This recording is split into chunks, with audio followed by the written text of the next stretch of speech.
Hello, this is the Watchdog, and welcome back to Fun with Watches. If watches weren't fun, you'd only need one. Today we're going to review the Orient RA-AA0E05B Neo Classic Sports Watch. This is the very first Members' Choice Watch. This watch was voted on from the Members' Choice Club, and right now there's only 3 members left, so this might be the very last Members' Choice Watch. But I swore that when I started this program, I would keep it going till it completely lost all members, or B, ran out of money. So there will be another watch.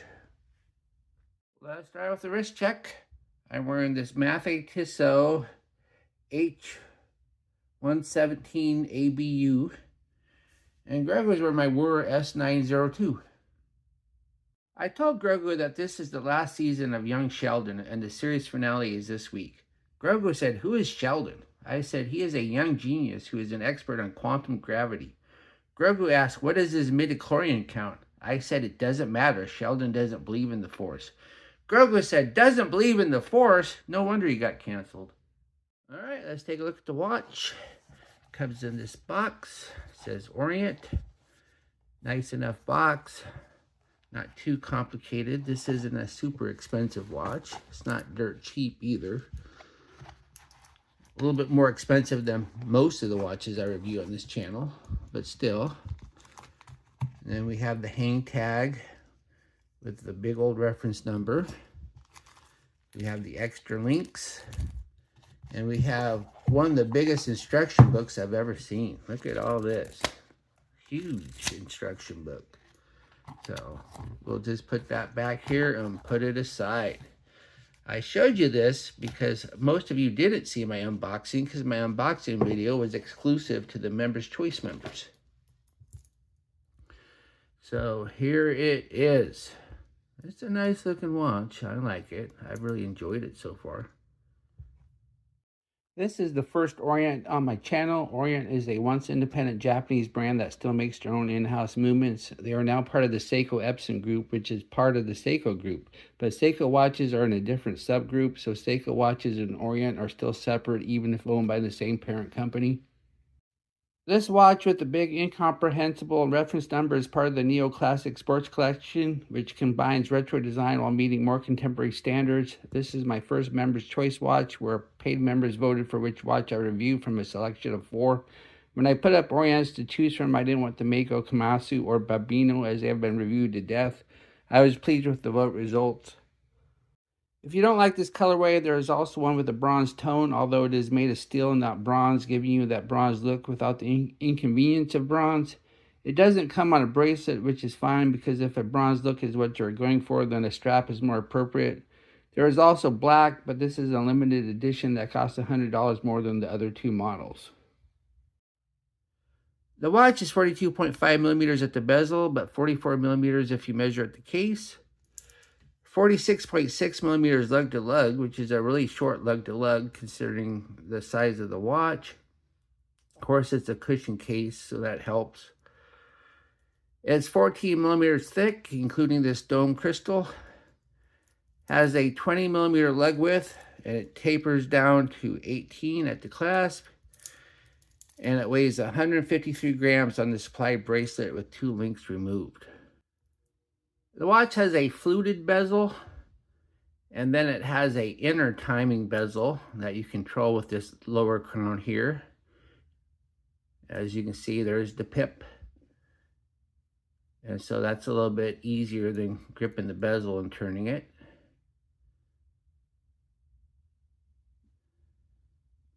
And then we have the dial.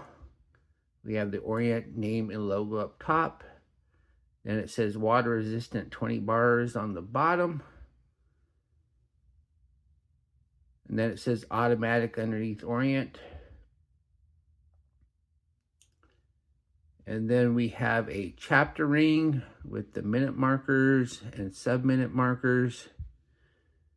And then we have baton indices with little loom dots on the inside of the indices. And then we have the hands, and they're loomed also. And then we have a very thin second hand. It's really hard to see the second hand because it's on a black background. And there is no loom on the second hand. And then we have a day date complication. And there is a border around the day date. Then we have a signed push-pull crown. Yes, we have a push-pull crown even though we have 200 meters of water resistance.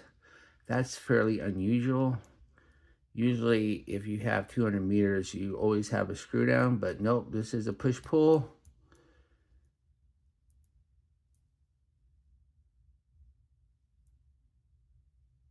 And then, of course, we have this second crown that's also signed that controls the bezel.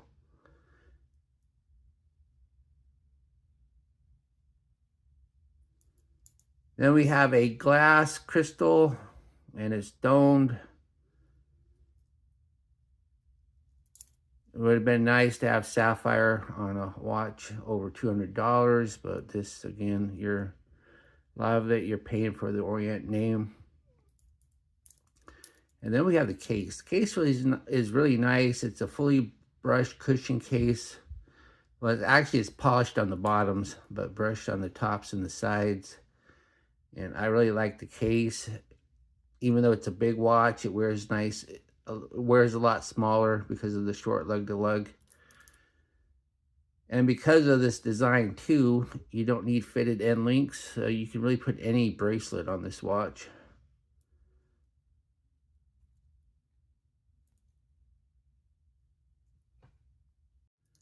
Then we have a polished screw down case back. We have the Orient name and logo in the middle. Then on the bottom there, it says Epson because Orient is part of the Epson group of the Seiko group.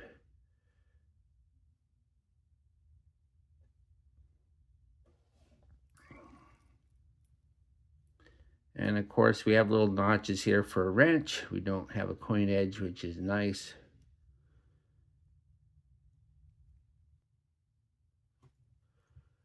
Underneath the case back is the Orient F6922 movement. This is a movement Orient developed, and it's their go-to automatic movement for watches. And it's a 22 jewel movement that hand winds hacks. And I'm not sure if the rotor is bidirectional or not because I can't see it. I think it's unidirectional because I can really feel it spin. So it's probably a unidirectional rotor, but we'll go ahead and throw it on the time grapher and see how accurate it is. Here it is on the time grapher. As you can see, it's running a bit fast. 11 seconds, 13 seconds, 10 seconds. A little bit of beat error. Amplitude's about 249, a little low. But anyway, at least it's running fast and not slow. It's always better to have a fast movement than a slow movement because you can just hack it and wait for time to catch up, where a slow movement, you have to actually set the hands. The bracelet looks like a 5-link, but it's really just a single link. See? So this is just engraving and polishing and stuff to make it look like a 5-link. And because of the case design, you don't need fitted end links. This is just a straight link there. And then we have push pins, not screw pins. And then we have the clasp. The clasp is pressed. And you only have 2 holes of micro adjust. It would have been nice if we would have had at least 3, if they would have made the clasp a bit longer. Of course, it all depends how important to you is a signed clasp. You could always get another clasp for it. Or you could get another bracelet, because once again, since you don't need fitted end links, any bracelet with a straight link would do. I like the bracelet. It's just nothing special or wonderful. Here is the watch on my 7.5-inch wrist. As you can see, it's a fairly big watch. So it takes up most of my wrist there. But it looks nice and it wears nice. I removed 2 links and I'm wearing it just a hair tight, but if I put another link back in, it would be too loose.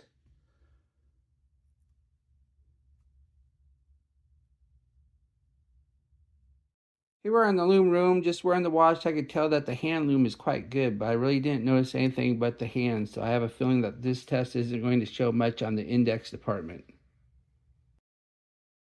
As we speed up the time, we see that the hands are indeed excellent, but this is a dive watch, and the minute hand is supposed to work with the loom pip for timing purposes. But this loom pip falls well behind the hands and isn't any better than the lackluster index loom. It's too bad they couldn't put any extra emphasis on the pip. What do I like about this watch? Well, I really like this brushed cushion case. It has a super short lug-to-lug considering how big the watch is. It's a really nice looking watch. I really like the looks. I like the fact it does have an in-house movement. That's always gives you a little bit of cred there. What are my grapes and groans?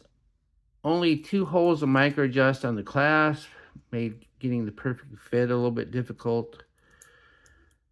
The loom pip doesn't keep up with the hands, and this super thin second hand is kind of difficult to see on the black background. Do I recommend this watch? Sure, this watch is a lot of fun and a joy to wear. It does have a retro look, but still feels modern.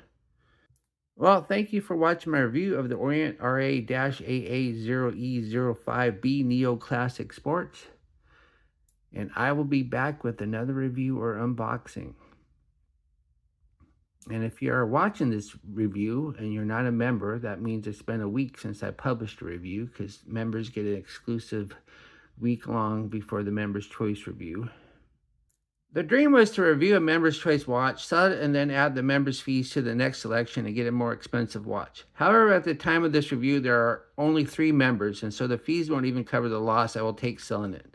So the next Members' Choice selection will be from a list of less valuable watches.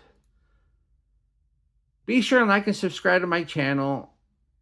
And if you want to join the Members' Choice, the program is still alive, if not, but it is struggling. Bye.